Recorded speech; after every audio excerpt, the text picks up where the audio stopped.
Bueno, y para cerrar nuestra presentación, aunque no está en ecosistemas de montaña, como él lo comentaba cuando le envié la invitación, creo que es una reserva importante aquí en el contexto regional. La Reserva de Biosfera Ochamela-Cuixmala, y el doctor Álvaro Miranda coordinador científico de esta reserva, nos va a hablar sobre ella y tal vez las implicaciones que tiene con la vinculación de los complejos montañosos que sí tenemos con Manantlán y esas áreas. ¿Sí? Por favor, doctor.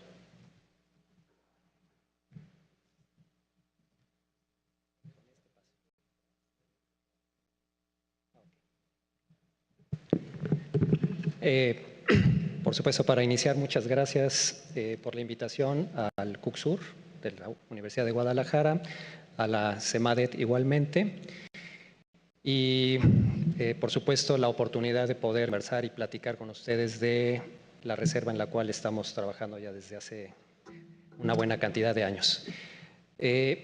Estructuré un poco la plática para tratar de abordar 3 temas. El primero va a ser, por supuesto, darles una idea de lo que hoy en día es la Reserva de la Biosfera Ochamela-Cuixmala, lo que ahí hacemos, cómo lo hacemos, etcétera, algunos de los resultados, proyectos, indicadores de lo que hemos hecho ahí. Voy a tratar en una segunda parte de vincular un poquito el tema de nuestra reserva en el contexto de los ecosistemas de montaña, que efectivamente, en términos generales, no nos identificamos plenamente un poco con la definición a lo mejor muy convencional de los ecosistemas de montaña, pero que haciendo un poquito revisión de cosas que tenemos nosotros de nuestro propio trabajo y de las oportunidades que hemos tenido de colaborar con algunas de estas áreas, pues finalmente voy a tratar de vincular esas 2 partes. Y por último, voy a entrar a un tema también que me pidieron específicamente que abordara, que es el tema un poco de nuestra inserción en esta dinámica del cambio climático, de los cambios globales, y voy a tratar simple y sencillamente de hacer desde la perspectiva de la reserva un poco cómo nosotros vemos esos temas, ¿sí? Entonces, doy inicio con la primera. Bueno, la reserva en sí no pienso que para la gente que estamos aquí está ubicada en el estado de Jalisco, en la costa particularmente, y quisiera entrar un poco al por qué una reserva en esta región y por qué de las características que tiene. Y para ello me voy a referir primero a esta figura en la que quiero señalar, pues ya identificar cuáles son los principales factores de interferencia humana sobre los ecosistemas en general, sobre la biodiversidad o el contexto general de lo que entendemos con esta idea de la conservación de la naturaleza. Por supuesto, estos temas de interferencia fueron propuestos ya desde hace muchos años. Está aquí la cita de Mike Soule desde 1992 y me parece que todos esos asuntos siguen estando vigentes. El orden de los mismos ha cambiado probablemente en las agendas gubernamentales, sobre todo, pero finalmente siguen siendo los mismos asuntos, ¿sí? Por supuesto que el tema de la pérdida del hábitat, el tema de la fragmentación de estos ecosistemas, el tema de sobreexplotación directa sobre especies en particular, el tema por supuesto, el tema de introducción de especies exóticas, enfermedades, etcétera, muy vigente, por supuesto, el día de hoy. Ya no digamos la agenda gris, el tema de contaminación aire, suelo y agua, y por supuesto este tema del cambio climático, que es en teoría lo que acapara hoy la atención a nivel global, ¿no? Pero me parece que va a dar un brinco, no en muy largo plazo, a considerar este tema de los efectos sinérgicos que tiene que ver, ¿no? Que finalmente es un cambio a nivel, lo que llamamos el cambio global. Va mucho más allá del solo el mero concepto de cambio climático como hoy en día lo interpretamos. Ok, vamos a ir aterrizando en ese contexto, pues finalmente ante esas amenazas o esas interferencias humanas me voy a referir a un pequeño espacio que nosotros podemos ubicar en esta región, que es prácticamente la costa del estado de Jalisco, y particularmente voy a hacer referencia al concepto de lo que denominamos los bosques tropicales secos o bosques tropicales estacionales, que en nuestro país finalmente cubrían esta extensión de manera original, que digamos, continuaban a lo largo de todo Centroamérica y representaban también algunas extensiones dentro de Sudamérica, ¿sí? En ese continuo de lo que llamamos los bosques secos de la zona mesoamericana, pues obviamente encontramos este tipo de ambientes. Y nuestra área de interés o nuestra zona se ubica precisamente enclavada probablemente en uno, ¿sí?, de los últimos reductos de este tipo de ambientes en condiciones, y lo voy a poner hoy ya entre comillas, relativamente de excelente estado de conservación, ¿sí? Si yo retomaría datos de los investigadores que han hecho trabajos en este tipo de ambientes, me vienen por supuesto inmediatamente a la cabeza gentes como Daniel Jansen, ¿sí?, que desde su ubicación en Costa Rica promovió de manera incansable la bondad y, digamos, la importancia de este tipo de ecosistemas. Y un poco retomando ya la historia dentro de México, bueno, pues quisiera un poco poner en el contexto de que estos ambientes, aunque cubrían una extensión importante de su superficie, hoy en día lo que tenemos son solamente pedazos, fragmentos de ese continuo original que nos permiten un poco reconstruir. Y el mejor probablemente representante de esas áreas, de ese tipo de ambientes, justamente está en esta zona. ¿La que sigue? Perdón.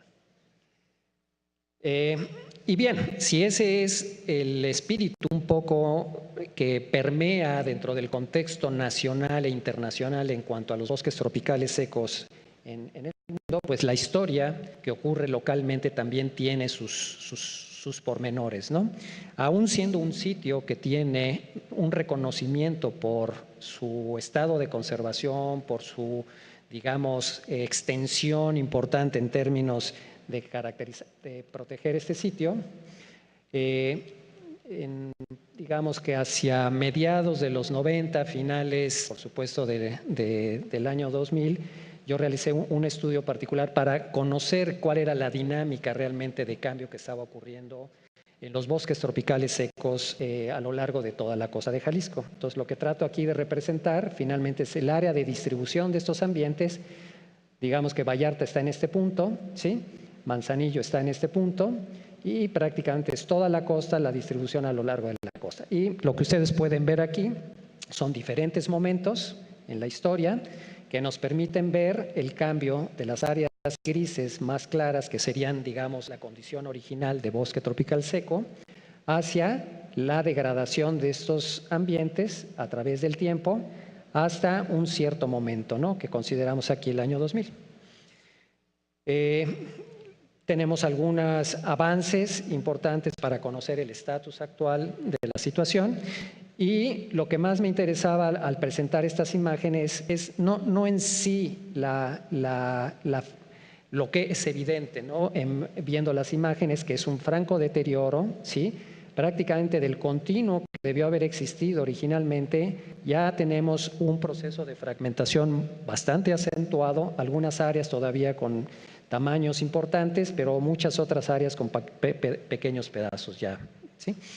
Ahora, lo más interesante de este estudio, pues además de ilustrar esto, es que esto nos ha permitido tener una herramienta que nos permite modelar escenarios al futuro, ¿sí? Y a través de estas imágenes y de estos análisis, nosotros hemos podido hacer predicciones para diferentes momentos. Y lo que sí les puedo decir es que las predicciones que nosotros generamos con estas secuencias a los años 2000 se ha ido cumpliendo prácticamente conforme el modelo se había ajustado a la realidad que hoy encontramos, ¿no? Eso que nos hace ver es que prácticamente hemos perdido el 55% de la cobertura original, y el resto de lo que tenemos se encuentra en condiciones, uno, de alta fragmentación en muchos casos, ¿sí?, y en muchos casos parte de esos elementos, producto del efecto de la fragmentación, en áreas que ya están sufriendo a su interior procesos de degradación muy, muy importantes, ¿no?, por efectos de borde, ya no digamos toda esta dinámica de cambio climático, desastres naturales, intensificación de una serie de fenómenos naturales. Bueno, el tema es aquí, pues que finalmente el escenario que está puesto aquí nos hace destacar la relevancia que las áreas naturales protegidas en este momento deberían estar jugando, al menos pues, para fracciones importantes y ecosistemas representativos de la diversidad biológica de este país, ¿sí? Y les puedo comentar que igual cuando nosotros iniciamos, por supuesto en el 1973 no había reserva todavía, ¿sí? Apenas existía el esbozo de lo que iba a ser la estación de biología Chamela con 1.600 hectáreas, producto de una donación particular a la universidad, ¿no? Por ahí se agregaron algunas otras donaciones posteriormente. Pero si nosotros viéramos el escenario de 92 en el momento en el que la reserva prácticamente estaba por nacer, en ese entonces la reserva jugaba una fracción mínima, digamos, dentro del contexto de los bosques tropicales secos de la costa. Les puedo decir que la reserva pintaba o representaba en ese entonces el 0.06% de la superficie, ¿sí?, de bosques secos tropicales. Lo que sí les puedo decir es que unos cuantos años después, no son muchos más, pero digamos 20 años después de su creación, la reserva, con su misma superficie decretada, su valor en términos de la superficie que tiene, aunque es la misma superficie, hoy en día representa más del 6% de la superficie de bosques tropicales en la costa. Solo por el simple hecho de estar ahí, ha crecido prácticamente en un orden de magnitud su relevancia solo por el deterioro de los ambientes naturales que están en esta región. ¿Sí?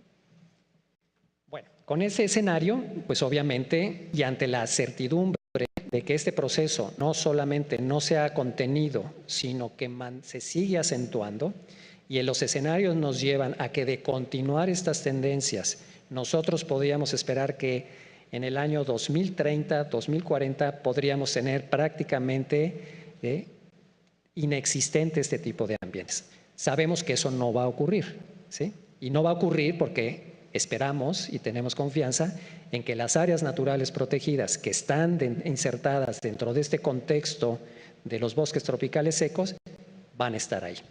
Y no solo que van a estar ahí, esperamos que haya una estrategia que nos permita acrecentar esto. Un poco retomando la pregunta que se hacía en la mañana con respecto a la poca representación de un esquema de protección, pues nosotros finalmente creo que sí tendríamos mucho que aportar para decir que nuestra región es una zona prioritaria para poder incrementar no solamente la cantidad de áreas naturales protegidas, sino es otro tipo de esquemas que nos permitan incorporar esquemas de protección dentro de esta región, ¿sí? Y ahorita voy a pasar a tratar de reconstruir un poco la historia de lo que nosotros hemos ido haciendo a través del tiempo y que me parece que a veces es bastante poco conocida. Solo entrar en un detalle, esta la puse, pues finalmente para quienes no conocen los bosques tropicales secos, pues la fisonomía fundamental que uno puede encontrar entre la época de lluvias y la época de secas es lo que caracteriza no solamente su fisonomía, sino todos los ritmos, ¿sí?, de la vida en este lugar obedecen fundamentalmente a este contraste entre la disponibilidad de agua y la escasez de lluvia, ¿sí? Entonces, casi todo lo que se hace tiene que ver y está en relación a este esquema del funcionamiento. Con ese contexto, pues finalmente, y con esos antecedentes y con un bagaje, por supuesto, de conocimiento desde los años 70 con la presencia de la Estación de Biología Chamela de la UNAM, ¿sí?, fue que se pudo, digamos, valorar parte de la importancia de la región y se pudo incentivar a que actores, particularmente de la iniciativa privada, pudieran en un momento dado incursionar en un esquema de garantizar la protección de la región. Fue así como en el año de 1988 se empezó a trabajar fundamentalmente en la creación de la reserva, en el esquema de cómo iba a estar conformada, en inclusive adquisición de terrenos, una serie de cosas que finalmente concluyeron en 1993 con el decreto formal oficial que la reconocía como una área natural protegida con la categoría de reserva de la biosfera, ¿sí? Esto ocurrió, por supuesto, en el año 93 y finalmente los promotores de esta idea, pues por supuesto fueron la Fundación Ecológica de Cuixmala, que es la que aporta la mayor parte de los terrenos que conforman el área, la Universidad Nacional Autónoma de México, evidentemente con un aporte importante en superficie. La reserva, o sea, la superficie que hoy en día tiene la Universidad Nacional ahí es, digamos, el bien inmueble más grande que tiene la universidad, ¿sí? Y me parece que no hay un paralelo en ningún otro lugar que yo conozca en el que la universidad pueda tener una propiedad que puede rebasar más de las 3,000 hectáreas de terreno, ¿no? Por supuesto, aquí se conjuntaron otros terrenos, sería injusto no reconocer, pues hay terrenos de la Universidad de Guadalajara, de una donación que se hizo también en ese entonces, y que pongo aquí también sobre la mesa porque ha sido un área que ha representado una preocupación muy cotidiana dentro del manejo, más allá de su historia de manejo, que no fue la más afortunada en términos de la conservación, pero hoy en día se convierte en un vacío que nos genera cierto tipo de problemas a la hora del manejo, ¿no? Pero bueno, pasando este tipo de cosas, digamos que la conformación de la reserva se concreta en el año 93 y producto de ello y producto de una serie de trabajos y de dinámicas y de inercias que la misma comunidad académica tuvo a través del tiempo y la creación de instituciones como la propia CONABIO, en su momento la propia CONAM, finalmente le fueron dando ciertos reconocimientos a través de muchos de los instrumentos de política pública y de manejo que se pueden echar mano para dotar a esta región de una serie de insumos que le permitieran hacer frente a las presiones de desarrollo alrededor de ella, ¿sí? Entonces aquí hay algunos de los reconocimientos que la reserva ha tenido y algunos de ellos los hemos tratado de capitalizar para acrecentar el brazo, digamos, de conservación hacia un área mucho mayor. La reserva originalmente tiene decretadas 13,000 y pico hectáreas, ¿sí? Pero digamos que a través de instrumentos que se han dado desde el trabajo académico, hoy en día el brazo de protección cubre un área mucho mayor, que más adelante voy a tratar de tocar. Bueno, de las cosas que uno puede resaltar de un sitio como este y del por qué estas ideas de conservar un sitio como este trascienden, pues finalmente tienen que ver pues con conocimiento, y conocimiento tan fundamental como saber quiénes son los que están ahí y qué hacen ahí, ¿sí?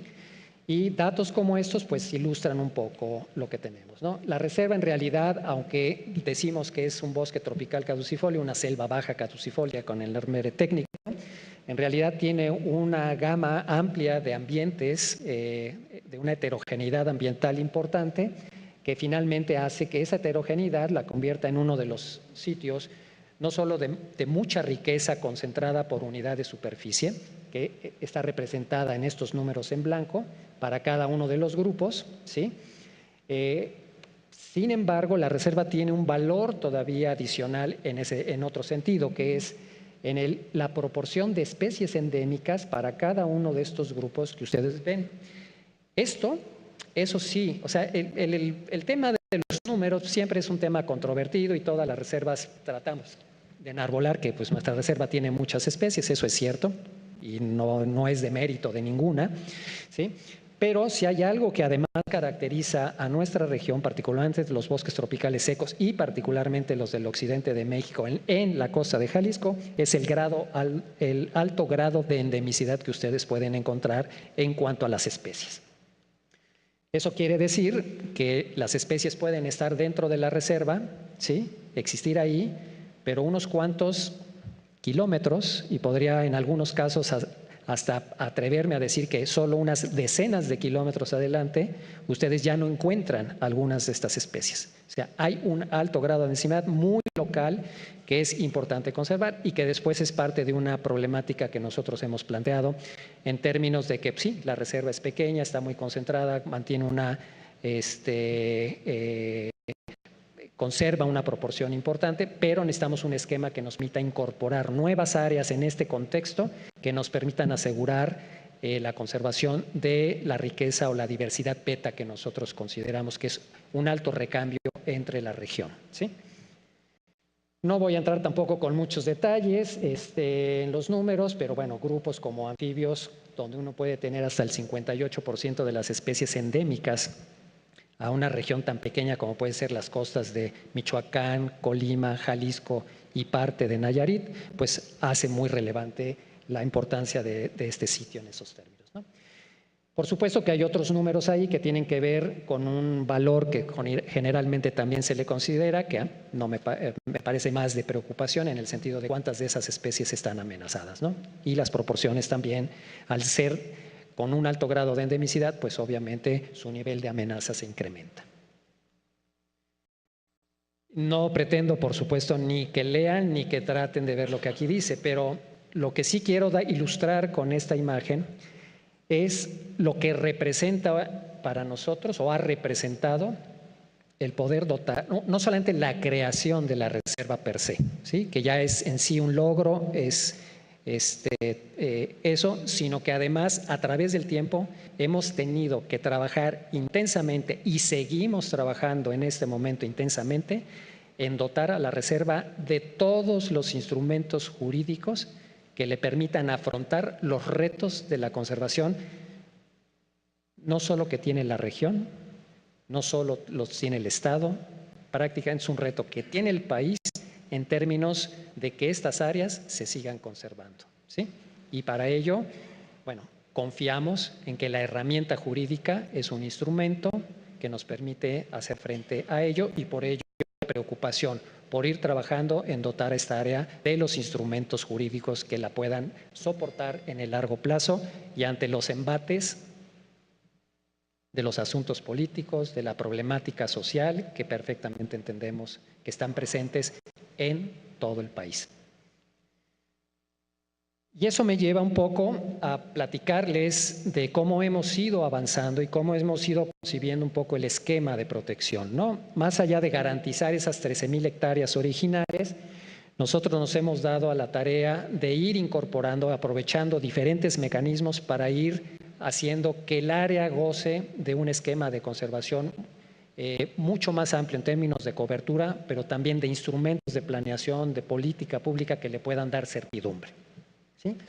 Y los puedo resumir de alguna manera en el objetivo que nosotros nos planteamos cuando decidimos que la reserva debería ser incorporada al programa del hombre y la biosfera de la UNESCO, porque esa nominación le daba, por supuesto, una presencia internacional a la reserva y porque eso nos permitió de alguna manera consolidar instrumentos de política pública que pudieran ser incorporados a los esquemas de protección, que es lo que quiero pasar a continuación, ¿no? Lo que sí quiero resumir con esta tablita es que hoy en día tendríamos una injerencia mucho más grande en términos de las acciones de conservación sobre una superficie de casi 60,000 hectáreas, un poco más, ¿sí? Y sobre una población que podría oscilar entre los locales y la zona de influencia que tenemos a nuestro alrededor. Y esta figura, pues un poco trato de ilustrar precisamente ese desarrollo que nosotros hemos ido haciendo.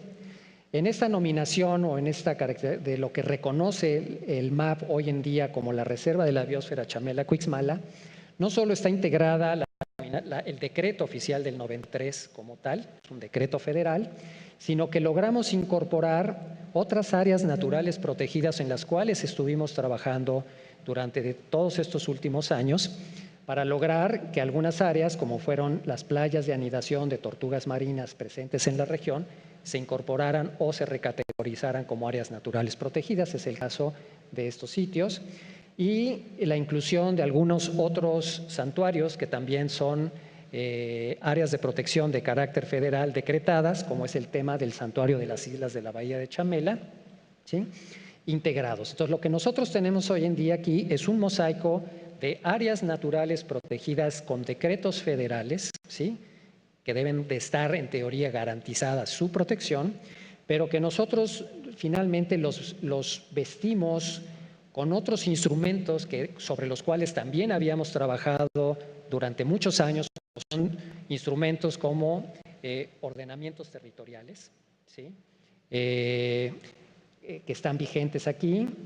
Por supuesto, incluimos otros programas como pueden ser el tema de los pagos por servicios ambientales de algunas áreas.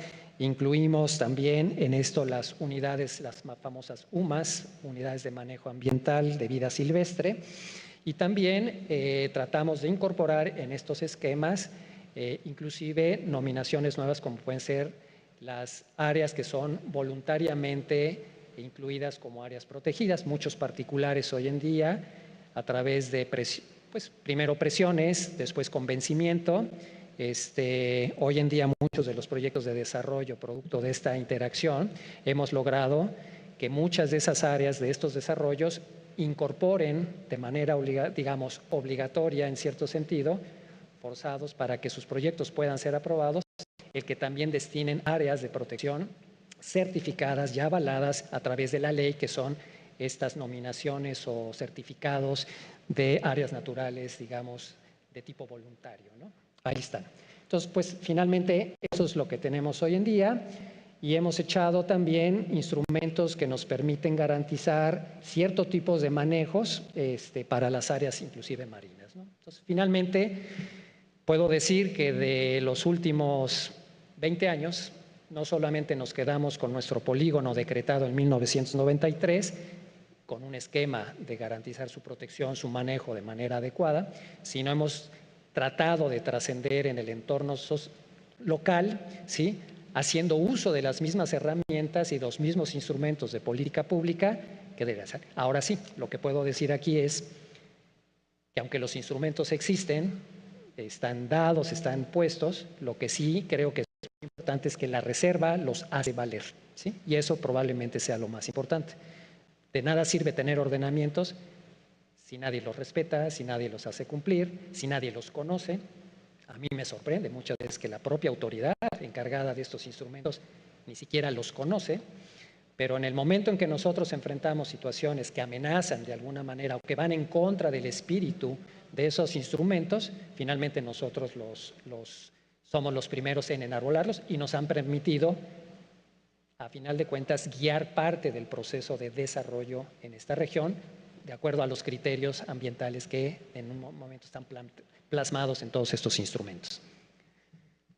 Bueno, voy a hacer un repaso muy rápido de lo que hemos tratado, de lo que hemos, por lo menos desde nuestra perspectiva, logrado a través del manejo de la reserva, y me voy a concentrar en solo describir los principales componentes de nuestro programa de manejo, ¿sí?, como cualquier otra reserva, en la que tenemos un componente importante, primordial, que es el tema del manejo y conservación, con una serie de proyectos que están enmarcados dentro de este contexto de este manejo, que pueden ir, en nuestro caso, desde la propia elaboración del programa, su revisión, su actualización en términos del programa de manejo, la preocupación, por supuesto, de la ampliación del área protegida, el garantizar un tema de inspección y vigilancia que nos permita no solo detectar, sino afrontar en muchas ocasiones las situaciones que son adversas a la misma reserva.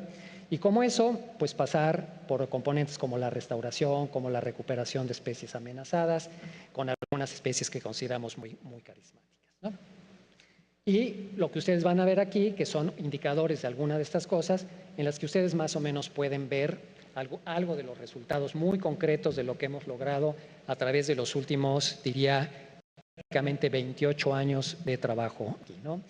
Desde el tema de incorporación de superficies importantes, ¿sí?, a esquemas de protección, ya les dije, a través del pago por servicios, unidades de manejo ambiental, áreas, digamos, voluntariamente incorporadas a esquemas de conservación, ordenamientos de todo tipo, desde los comunitarios, ejidales, municipales y regionales, ¿no? Aquí están.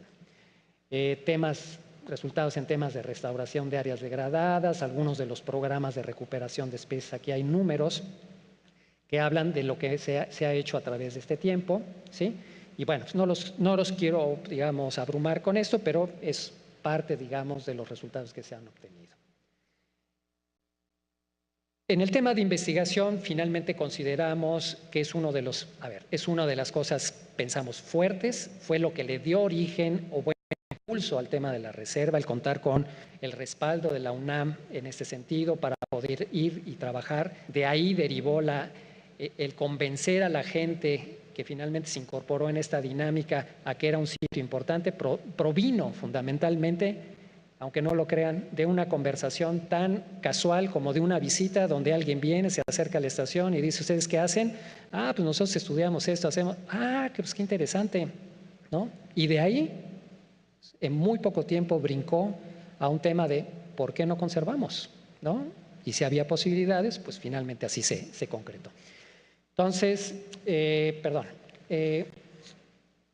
dentro del tema de investigación, pues por supuesto están las líneas fundamentales que ustedes pueden revisar acá, pero me voy a concentrar.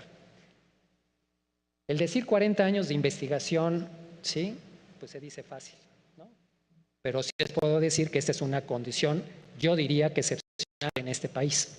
Pocas áreas tienen la oportunidad de contar con esa presencia constante y continua de grupos de investigación haciendo trabajos desde lo más básico hasta las cosas más sofisticadas, ¿sí? Cosas que se hacen aquí, no solo se hacen aquí, sino han trascendido a otros ámbitos y hoy en día se implementan en muchas otras regiones, no solo del país, sino a nivel, yo diría, del continente y a nivel mundial, salen de aquí también, ¿no? Y bueno, pues resultados muy concretos, por supuesto, el contar con una estación de investigación como el de la UNAM en Chamela, pues es importante, y como eso podríamos desgranarlo en actividades que tienen que ver con el monitoreo, con proyectos de investigación de lo más variado que se puedan ustedes imaginar. Y pues finalmente los resultados que salen a través de publicaciones científicas, técnicas, etcétera, que finalmente son instrumentos que a la reserva le permiten guiar muchas de sus políticas o sus acciones de manejo, ¿sí? Y bueno, no menos importante, porque yo diría el tema de estos proyectos de tesis profesionales, porque soy un convencido, lo veo y lo veo en todos los foros que yo participo, de alguna manera en encontrarme siempre, ya sea con estudiantes que pasan por tus manos o por estudiantes que de alguna manera estuvieron vinculados a ti y que hoy en día están trabajando en las áreas naturales protegidas del país o que están trabajando en las instituciones que generan las políticas públicas que este país sigue, ¿no? Y realmente, estando desde la reserva y estando desde Chamela particularmente, uno ve con mucho orgullo cómo esta gente pasó por ahí, algo recibió de este sitio y hoy en día esa gente está haciendo un efecto multiplicador impresionante en la labor que este país requiere para los temas de conservación. Me parece que es importante señalarlo porque me parece que Manantlán es el caso a través de las joyas y como esos podríamos hablar hoy en día ya de grupos establecidos en muchos otros sitios. Bueno, está nuestra vertiente de cultura, educación ambiental, igual un montón de proyectos, lo que normalmente una reserva podría estar desarrollando y que finalmente se resume en acciones tan concretas como la producción de productos que nos sirven para el trabajo o para la divulgación, el tema de la televisión, que es un tema central y de mucha difusión, y bueno, lo cotidiano que es recibir grupos, visitas, etcétera, etcétera, ¿no? Eso es parte. Está este tema que nosotros llamamos gestión. Gestión es como una bolsa donde uno echa todo lo que no tiene que ver con manejo, con la parte de investigación y con la cosa de educación, ¿no? Y que curiosamente pues se ha convertido, sobre todo ya en los últimos años, en un tema que absorbe una cantidad impresionante de tiempo y a veces da muy pocos resultados, ¿no? Pero bueno, finalmente la gestión ahí, aunque creo que en nuestro caso estas tendencias finalmente han podido equilibrarse y el tema de la gestión hoy está teniendo, digamos, un éxito en términos de sensibilidad y sobre todo de la implementación de acciones muy concretas, ¿no? No voy a pasar igual, pero pues ahí están algunos de los resultados y de las acciones e indicadores que nosotros consideramos para estos rubros. Bueno. Hasta ahí el tema de la reserva. Espero que con eso pueda darles un panorama general de lo que ha sido un poco la historia y del el momento en el cual nos encontramos. Aquí voy a tratar de dar el brinco a la segunda parte, que es finalmente un tema que tendría que ver mucho con el Congreso, es cómo nos vinculamos o cómo desde la perspectiva de los bosques tropicales secos de la costa y particular de una reserva que se considera más en la interfase de los ecosistemas costeros, marino-costeros y de cierto tipo de bosques tropicales, cómo nos podríamos insertar en la parte de los ecosistemas de montaña, ¿no? En principio pensé que me iba a costar mucho trabajo descifrar esa parte porque no tenía una relación, pero ya rascándole un poquito, finalmente uno encuentra cosas bien interesantes. Y me voy a referir a proyectos que tenemos establecidos en la reserva con algunas especies en particular, aquí pongo uno, pero es un grupo de especies que son todos los felinos, el grupo de aves migratorias, algún grupo particular de vertebrados como los murciélagos, y con algunos ejemplos particulares de algunos invertebrados que son los que tengo alcance, ¿no? En el sentido de que finalmente, pues nosotros hemos concentrado nuestro esfuerzo de trabajo, de conocimiento en este sitio, pero derivado de muchos de estos proyectos, resultó que nos encontramos con que nuestras especies pues no solamente obedecían a lo establecido dentro del área natural protegida, que de por sí es pequeña, y empezamos a encontrar cosas interesantes. Voy a tomar el caso, por ejemplo, de pericos, ¿no? Son trabajos realizados por la doctora Catherine Renton, que está en la Estación de Biología de Chamela, en la que a través del seguimiento de estos individuos inicialmente con cuestiones de radiotelemetría, nos permitieron detectar pues, que los animales, pues sí, pasan buena parte de su tiempo aquí, se reproducen aquí, sus crías nacen, etcétera, aquí, pero finalmente en algún momento de su vida, pues tienen que incursionar hacia diferentes. Ahí hay un primer vínculo que me parece, porque al menos esta especie se vincula irremediablemente con los ecosistemas de montaña, porque en ciertos momentos del año requieren, y por necesidad, moverse hacia las estribaciones de la sierra, ¿sí? Para completar parte de sus procesos, sean alimenticios, sean, no digo reproductivos, pero por lo menos encontrar pareja, encontrar los grupos sociales a los cuales pertenecen, ¿no? Ese es un caso. El tema, por supuesto, de los felinos es un tema interesante. Este es un estudio que fue el primer estudio prácticamente que se instituyó en este país para conocer los movimientos y la actividad y las interacciones que se podrían dar entre grupos de felinos como son jaguares, pumas y otras 3 o 4 especies que tenemos de felinos en la zona, ¿no? Y producto de estos estudios, que iniciaron también con técnicas muy rudimentarias de radiotelemetría y que hoy en día están tan sofisticadas como que ya les pones un collar satelital y finalmente te sientas a revisar los datos y ver cómo se movió tu animal durante el día, pues finalmente también nos permiten reconstruir cosas como estas, que los animales en un momento dado están aquí, pero en un cierto momento, no sabemos todavía qué lo detona, los animales empiezan a movilizar en sentidos latitudinales como en sentidos altitudinales, ¿sí? Entonces, finalmente hay otra necesidad de estos grupos por completar parte de sus requerimientos en sitios que no necesariamente están vinculados al área natural protegida. Entonces, eso nos abre una perspectiva diferente. Por darles datos, el caso de pericos, sí tenemos registro de movimientos locales de mediano, lo que llamaríamos mediano movimiento, que estamos hablando de decenas, centenas de kilómetros, ¿sí? En el caso de pericos tenemos registros de pericos que fueron no solamente marcados, sino que tenían collar de radiotelemetría que terminaron a miles de kilómetros. Estamos hablando de pericos que terminaron en Sinaloa, en Sonora, ¿no? Eso también habla un poco de este tema del reto que significa la conservación en términos de estos esquemas de movimientos muy de largo plazo, ¿no? Pero bueno, hay una vinculación sin duda entre los ecosistemas costeros o de zonas bajas con ecosistemas de montaña de manera. Ahora, yo busco, tengo más elementos para pensar de movimientos que ocurren de grupos que están aquí hacia las áreas de montaña, ¿sí?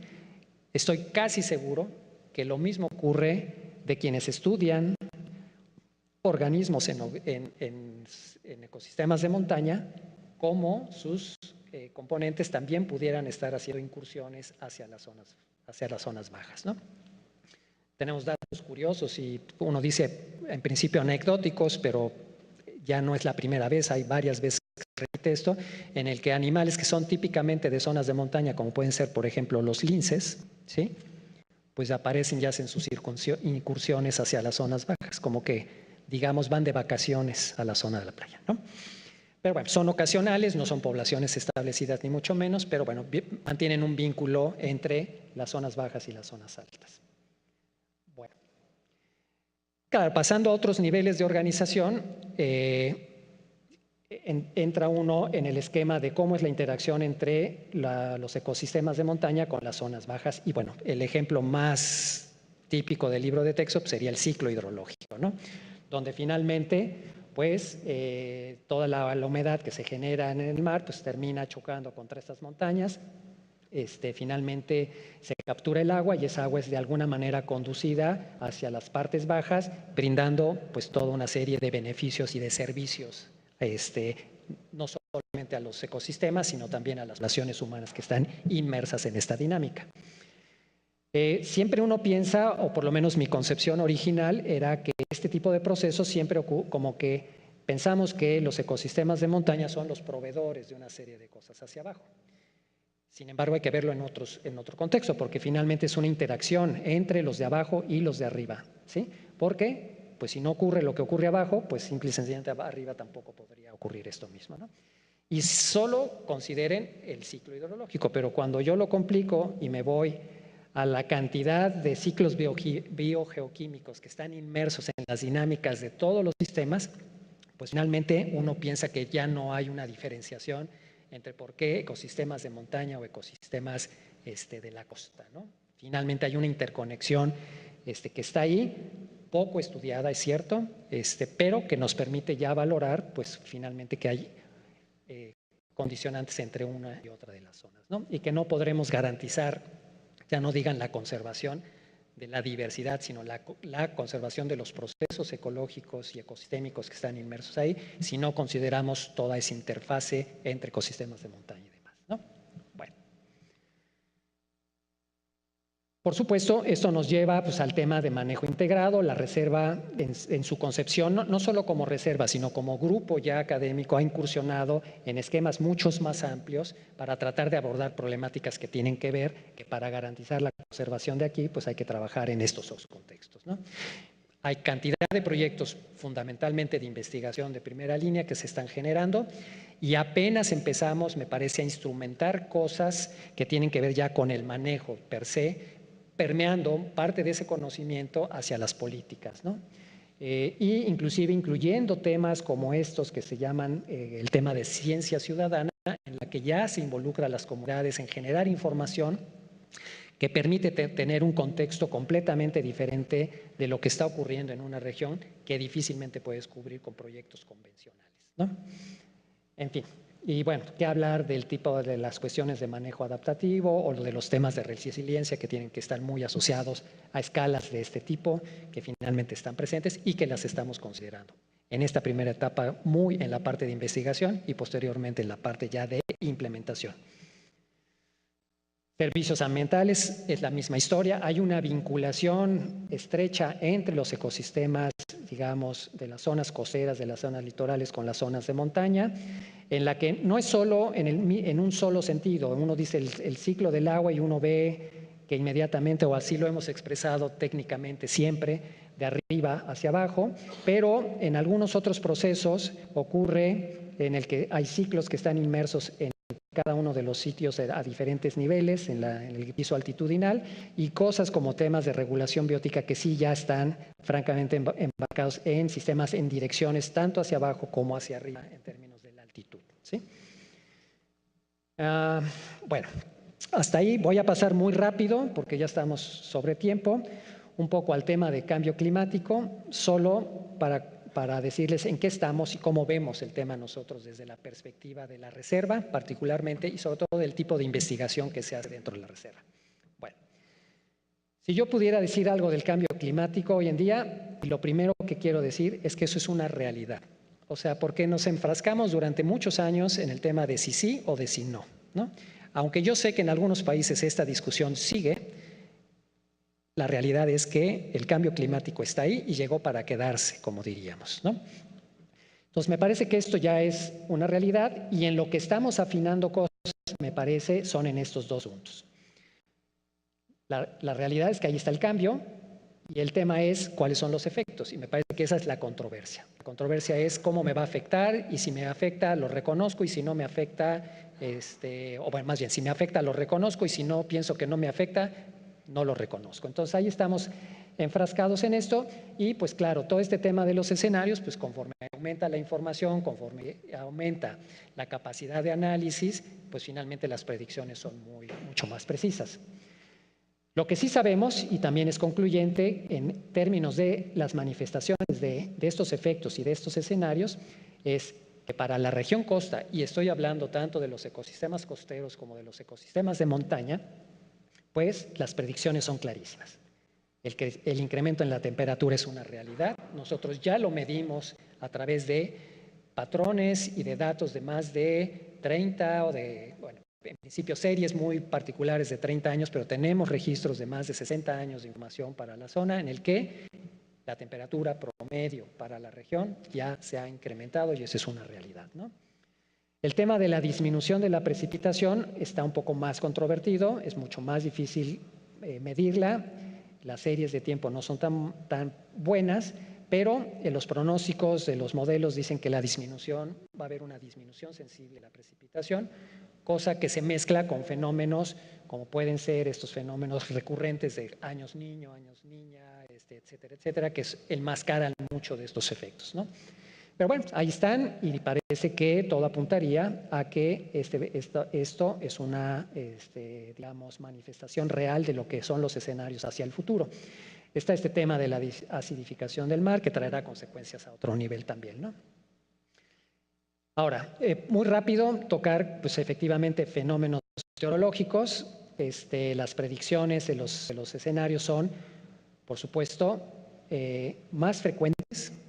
Y créanme que para muestra un montón, nosotros en todos los años de historia, y estoy hablando de por lo menos mi conocimiento de casi 30 años de estar en la región, no habíamos estado expuestos a este tema de la frecuencia como lo hemos estado en los últimos 5 años. Además, con 2 eventos particularmente catastróficos para nuestra zona y para nuestra reserva, ¿sí? Más extremos, pues sí, aunque créanme, yo creo que la diferencia entre ser categoría 1 o 2 contra categoría 5, pues difícilmente uno, o sea, sí sabemos lo que fue el 5 con Patricia, lo que significó en términos del daño, pero un categoría 2 como fue Jova, finalmente trajo consecuencias muy serias, no solo a los sistemas ambientales que me parece que lo absorbieron relativamente rápido, pero sí al entorno socioambiental de la región, que fue muy altamente impactado. Y si uno le pone el efecto acumulativo en 5 años, tener 2 eventos de eso donde pierdes todo, finalmente trae consecuencias muy severas para la dinámica socioambiental en la región. Bueno, me quedaría ahí con eso.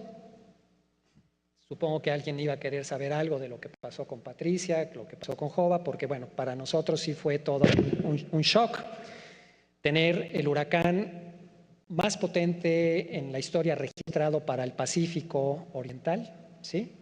Que finalmente sí se boletinó, se previeron todos los instrumentos, digamos, de acción inmediata, pero después parecería que no pasó nada, ¿sí? Me parece que al no encontrarlos, como dijimos, al no encontrar los muertos, como que los programas se esfumaron, los apoyos, y sin embargo el daño estaba ahí y fue muy poco evidente para la autoridad que tenía que haber intervenido ahí, ¿no?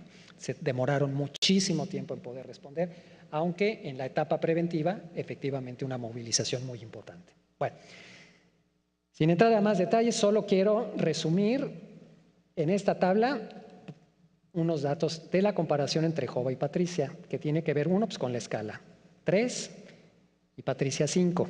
Patricia entramos en una discusión que con la NOAA, con la Agencia Meteorológica de Estados Unidos. Finalmente, después de un estudio en el cual nosotros aportamos la información, ellos consideraron que cuando entró a tierra, entró con categoría 4. ¿Sí?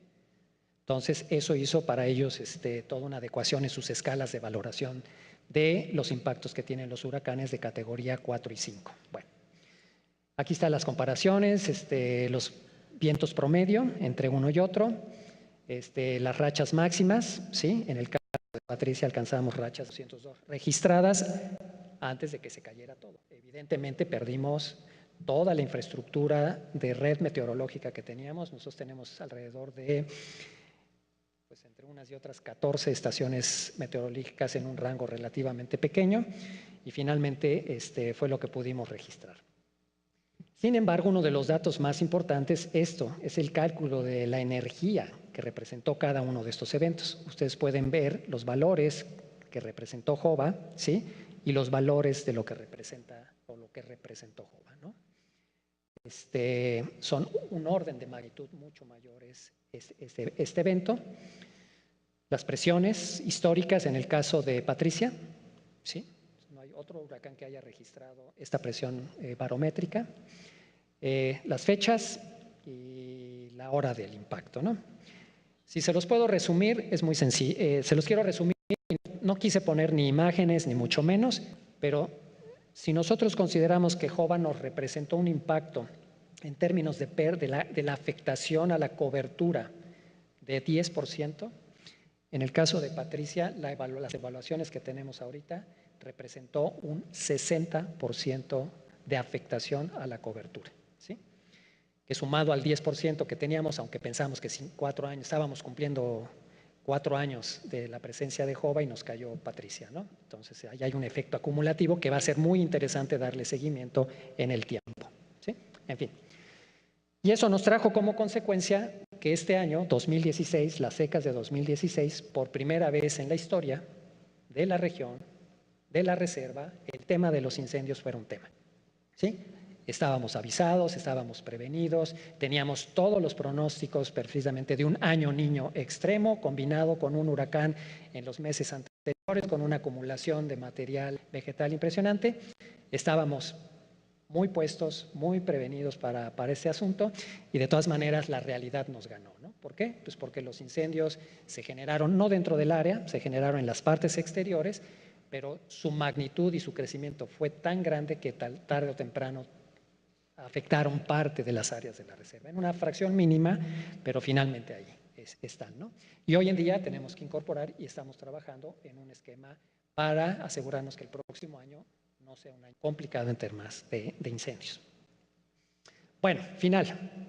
Amenazas, pues esto es lo que podemos ver, siguen siendo básicamente las mismas que todo el tiempo han sido al sistema ecológico, ¿sí? Tanto en términos de la deforestación de la región, de la fragmentación y el efecto de borde, el tema de las modificaciones, la pérdida en general de la biodiversidad, el tema de las especies invasoras y por supuesto el tema del cambio climático. Pero nosotros vemos probablemente adicionalmente a estos del sistema ecológico la problemática en el sistema socioambiental. Y ese realmente, en tenemos cierta capacidad de contribuir y sabemos por dónde guiar parte de los procesos. El problema es que aquí no sabemos ni por dónde en muchas ocasiones, porque ni siquiera muchas veces está en nuestras manos. El tema del desarrollo sin control lo hemos tratado de guiar y nos hemos dado de cachuchazos y sombrerazos durante mucho tiempo. Y finalmente, pienso que la batalla, finalmente creo que la ganamos, aunque no del todo como nosotros hubiéramos querido, porque hoy en día tenemos proyectos de desarrollo inmobiliario turístico asentados en la zona. Por supuesto, son proyectos muchísimo mejores de lo que originalmente se ve, pero pensamos que podían ser todavía perfectibles, ¿no? Por supuesto que hay una presión social externa, y eso es evidente, porque en la medida en la que estos hábitats se van reduciendo y las áreas naturales van siendo pedacitos, la presión sobre esas áreas se vuelve enorme. Y nos da la impresión que hoy estamos viviendo una presión importante sobre esta zona, producto de esa presión, ¿no?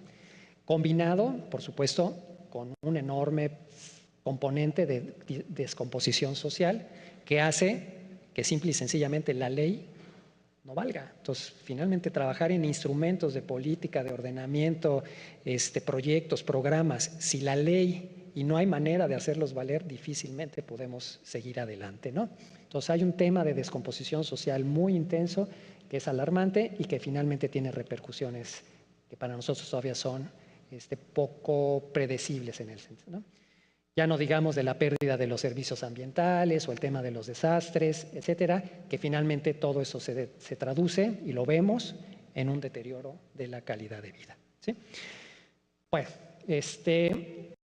lo dejaría ahí. Yo creo que nosotros tenemos una agenda muy amplia para continuar. Toda nuestra agenda está fundamentada en temas de desarrollo sustentable, y el único mensaje que en este contexto yo les quiero dar es que hoy en día, dado con los grandes proyectos como son la Convención de Biodiversidad que está vigente, etcétera, etcétera, este nuevo componente de los Objetivos del Desarrollo Sostenible, que es una nueva agenda que está permeando ya en la esfera de la conservación, lo acabamos de ver en reuniones como pueden ser una reunión que tuvimos del MAP en Lima, Perú, para crear el plan de acción de los próximos 15 años para las áreas naturales protegidas con denominación MAP, o más recientemente, hace 2 o 3 semanas, concluyó el Congreso de la IUCN en Hawái, donde, por supuesto, toda la agenda que tiene que ver con temas de conservación se está tratando de alinear y combinar a los objetivos de desarrollo sostenible. Y me parece que por ese camino es por donde vamos a transitar en esta agenda que tenemos hacia adelante, no solo como reserva, sino como áreas naturales protegidas en el contexto local, regional, estatal, nacional y mundial. Así es como lo vemos, ¿no? Perdón, muchas gracias.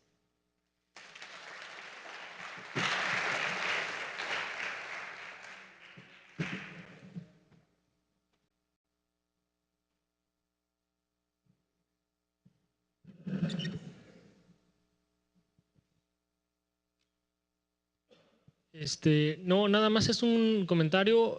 Primero que nada, felicitaciones por su presentación, muy interesante, pero más que nada las felicitaciones por el trabajo que ha hecho la reserva en, vamos a expandir su influencia sobre los territorios aledaños. Me parece un trabajo muy interesante que se ha realizado en muy poco en otras partes, y no sé si sea la única, pero realmente un trabajo muy, muy interesante de la influencia que puede llegar a tener los trabajos de una reserva. Gracias.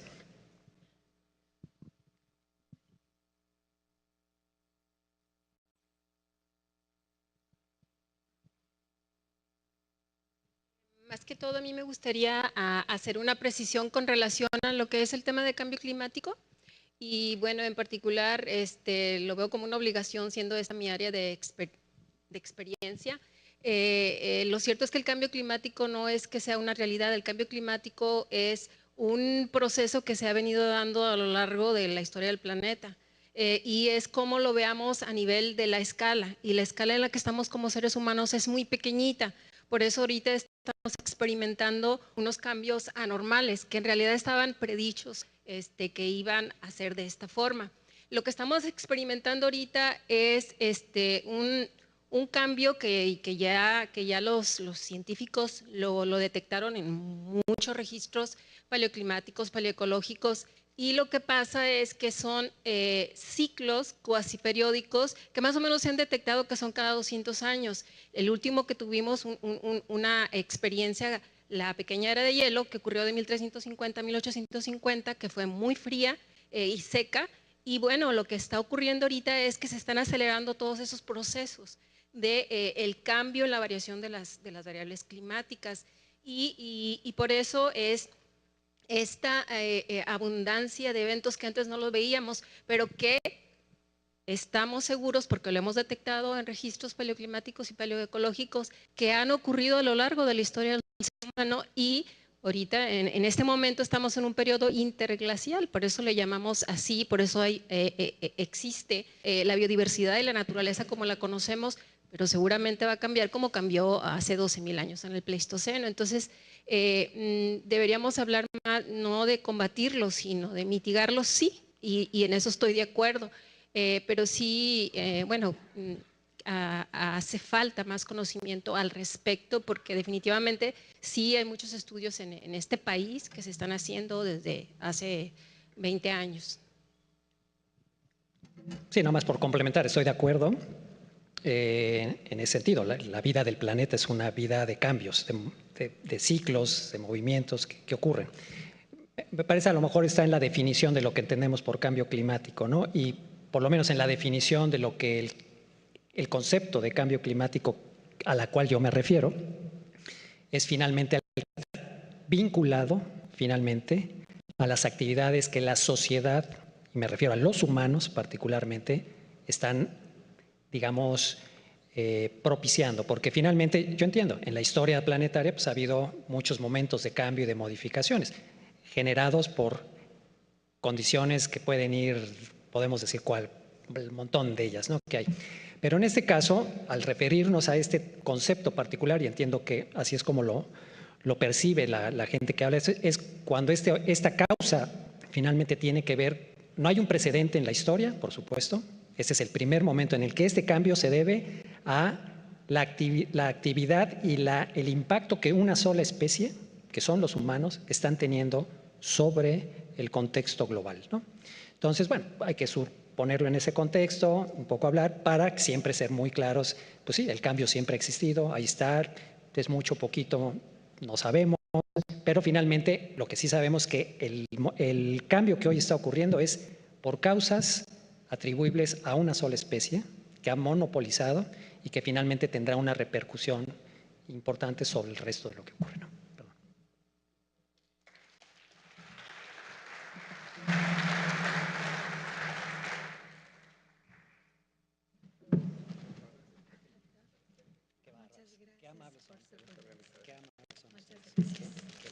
Gracias. Y bueno, pues llegamos al final. Teníamos pensado hacer una serie de conclusiones con ustedes mismos, pero la interesante que hubo de todas las pláticas, hubo muchas preguntas y eso yo creo que es lo más importante, ¿sí? Solo quiero comentar algunas cosas como cuestiones generales. Pues pudimos observar que, bueno, la política estatal está muy encaminada a proteger las áreas naturales protegidas. Hay una propuesta de incrementar del 10 al 13% las áreas naturales. Aunque nunca es suficiente el financiamiento, hay un apoyo que está presente, importante. Y bueno, aunque apenas es para los aspectos operativos, yo creo que va caminando, ¿sí? Necesitan las mismas áreas estar generando sus esquemas de financiamiento. Hay varias cosas importantes que vimos en este aspecto. Las presiones que hay en las áreas protegidas, vimos que todas están vinculadas a las actividades productivas, ya sea crecimiento urbano, aguacates, agricultura, ganadería, ¿sí? Y cómo las diferentes áreas protegidas la están enfrentando. Algunos de manera más suave, otros con su chicote, pero finalmente yo creo que son esquemas de acuerdo a cada uno cómo los está enfrentando, y es la parte importante aprender de la experiencia de cómo lo maneja cada uno. Y cada uno, claro que tiene que ser en tu contexto, ¿sí? Entonces, un aspecto importante que vimos que también la investigación, y en esa parte nosotros como universidad debemos estar vinculados, aunque la universidad está prácticamente en los organismos administrativos de trabajo de las áreas protegidas, pero sí necesitamos involucrarnos más en lo que comentaban, cuáles son las necesidades del área protegida y cuáles son las necesidades que también la universidad como con sus investigadores tiene que desarrollar para hacer compatibles estas dos acciones, que también la universidad responda a las necesidades de las áreas naturales protegidas y incrementar más la participación de estudiantes que se vayan involucrando y vinculando a estos aspectos. Y finalmente un aspecto importante que aunque todos tienen sus esquemas de gobernanza, de manejo, algunas tan complejas como la primavera, que es enorme y grande, pero todos tienen sus grupos de administración, es importante más la participación ciudadana en el de lo que planteaba aquí de manera local de la Sierra de la Vainilla, sí necesitamos como ciudadanos involucrarnos más, presionar más y impulsar más la protección de las áreas naturales protegidas, ¿sí? Y así en el contexto académico tenemos información, pues usar esta información científica y moverla al contexto ciudadano para que podamos apoyar la protección de las áreas naturales protegidas. Pues muchísimas gracias a todos, muchísimas gracias a nuestros ponentes por tomarse el tiempo y la dedicación de venir a platicarnos sobre ello. Yo creo que es importante conocerlos, conocer más el trabajo que desarrollan ellos y aprovechar para que también puedan vincularse estudiantes y académicos con ustedes. Pues muchísimas gracias a todos. Gracias a todos, muchísimas gracias a nuestros ponentes por tomarse. Y nada más a nuestros ponentes, acuérdense que los tenemos invitados a comer en el Caldero, ¿sí? Si no saben la dirección nos dicen.